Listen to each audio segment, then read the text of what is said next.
If not, I have a I do. question. You got okay? Oh, Go go ahead. ahead. Oh, no, shoot, we can both ask him, brother. But Okay, my go ahead. thing Go is, ahead. of course, I'm not here to pour salt on our wounds again. I'm not here to Yeah. kick anybody outside of y'all disrespectful ass Twitter trolls. Hmm. But at the end of the day, my question is to y'all. Of course, we're gonna have a top 6, maybe top 5 pick, which of course I've been praying for the last couple of years, to be honest with you. What do y'all expect the Grizz to do with that pick? That was my exact question. So we Okay, here. We okay, here. okay. Uh, I so with you. so I got others. so it depends. It depends on. Well, actually, honestly, it don't depend. I want the guy from UConn. Like I seen enough. Like he's big as hell. Klingon, Donovan Klingon, big as hell, 7'2", can set screens, rebounds, block shots, can score from the post. That's literally what the Grizzlies need right now. Like literally, you need a Steven Adams, Valanciunas type player that can just get the rebounds. Because I'm sorry, Candy, I know Jaren not getting rebounds. I personally don't want him to change his game to feed into what the Grizzlies fans want him to do, like block shots, score buckets, do what you gotta do. But if we keep in the pick, get a big man. If it's like the number 1 pick, that makes it a little bit interesting because if you got somebody that you like, I don't know who the number 1 pick is this year because it's changed so much. People have said Sar, they've said Klingon, they've said Dillingham, they said Right. what's a white guy from Kentucky, Reed, I forget his last name. Him, like we don't know. There is no clear-cut number 1 player. In previous years, it was Anthony Edwards, it was Paolo Banchero, it was Victor Wembanyama. They got Cody Williams now. I don't even Yeah, know like who that like is. Cody Williams. I don't. Yeah. I can't tell you who Cody Williams is. I honestly cannot.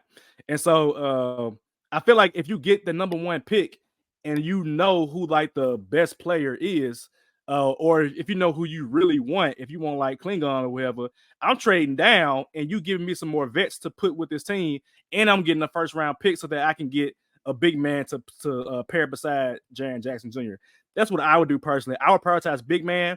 I would not sign a big man. I would not go get Claxton from Brooklyn because he ain't looking good in my opinion.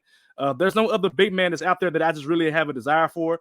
Why not do what people say that Jenkins can't do and develop a big man? And if we see that he's not developing, then we see that's an indicator of somebody can't coach or can't develop. So I would take Klingon. You got him for cheap for like 4 or 5 years, and then go from there. That's what I would do. Yeah, man, the selection really makes my decision because I'm almost to the point where I would say trade the pick and get a center who can do exactly what you need them to do. Why? Because who knows what will happen once that center comes from college to the pros. If they've proven it, great. But I'm not saying trade for Claxton. I agree with that. I'm not sold on the Claxton deal at all. I would definitely not even trade like for Andre Drummond. Like that's not a trade worthy piece. He's free agent next year anyway, so you can sign him outright for cheap. Exactly. So if it's a top 5 pick, gentlemen, I ain't gonna lie to you, I would trade. Now you don't ask me who. I don't know right now off the top of my head, but I would definitely trade, especially if their contract is at least 2 to 3 years, and let it happen. I'm going to stand on this and say this, though. I'm not looking for Jaren Jackson to get any more than 5-6 rebounds a game. He's not going to get more rebounds. Ladies and gentlemen, we can just stop that. What he is good at is sometimes that South Memphis jumpers, or what y'all call it, how he shoots, but definitely playing more off ball and defending that way. Almost like how Giannis got his 2-time Defensive Player of the Year. I always say he's not as good on the ball. He's better off the ball, whereas I think Jaren is good with both, but he impacts the game more as that free safety to come and block shots. So to me, if it's a top 5 pick, I would trade it personally. I like that. For me, I've been speculating at Alexander Sarr all season. That's the name I've been bringing up, and that fit perfectly with this Grizz team. If you're not able to get him, Sheedy, I'm with you. I either trade back or trade the pick overall, but we do need to solidify our center for the future. Whether that is a veteran, which I prefer because we see the Grizzlies and how they perform, whether that's with JV or whether that's with Steven Adams, they perform better with somebody that know what the hell they're doing inside the paint. So I would say let's go ahead and solidify that for sure. As far as this pick go, if it's Alexander Sarr, cool. If not, I'm not trying to see the Grizz draft another guard or wing. We pretty good. Like I said early, with the injuries, we've been able to see Vince Williams and Gigi, which again is a great thing because going forward, we got a future. So I'm cool with it. Yeah, I love Rob Dillingham. In a perfect world, I would have the Grizzlies take him, but you already got Vince Williams, you already got GG, Luke Kennard. I don't think it's going anywhere next year anyway. And I can't see a situation where Dillingham will even be able to play. And I can't validate picking that high, taking Dillingham, and then not playing him. Like no, I don't agree with that. And so I think if they are taking that pick, it's gonna be a big man. It's gonna have to be a big man. Because I feel like they signed GG to their contract extension, and so that means they're gonna believe in him. They're gonna play him. Same with Vince Williams. Same with Luke Kennard for next year anyway. So I feel like it has to be a big man with size. Like they literally have no other big man that's like 7 feet or above. Like I think it's just Jaren. Jaren's like 6'11", 16, whatever tall he is. Nobody else is 7 foot or tall. You need at least one 7 footer on the roster, ladies and gentlemen. Like let me get one of them to at least clog the paint and get a rebound, and block shots. So yeah, big man, or as she mentioned, trade out. If they get a guard, that would be a disaster in my opinion. That would be a disaster. All right. What's another position of need? What's another position of need that we should fill in the summer? I don't want to say backup point guard because I feel like I can't.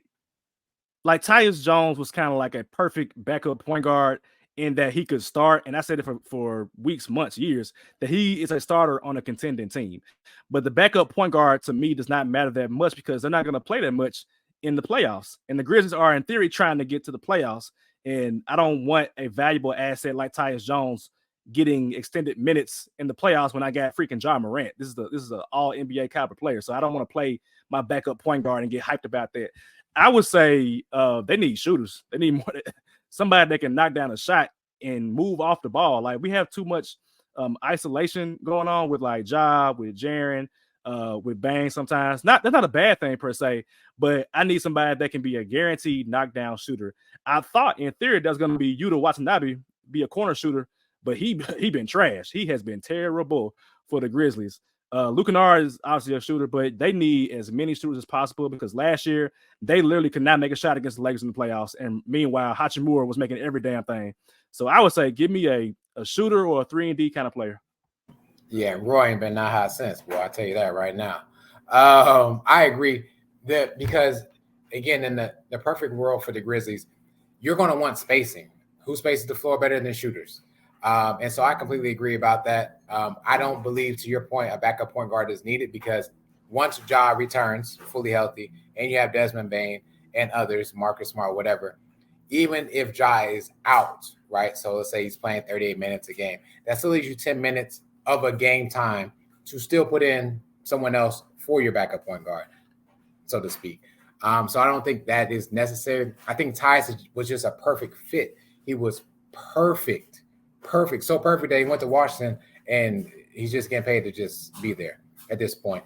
And so legitimately, I am with you, Savage. I believe find shooters, whoever can shoot, find them, get that kid from who's coming out the draft, or should be coming out the draft, but I think Miami might steal him first.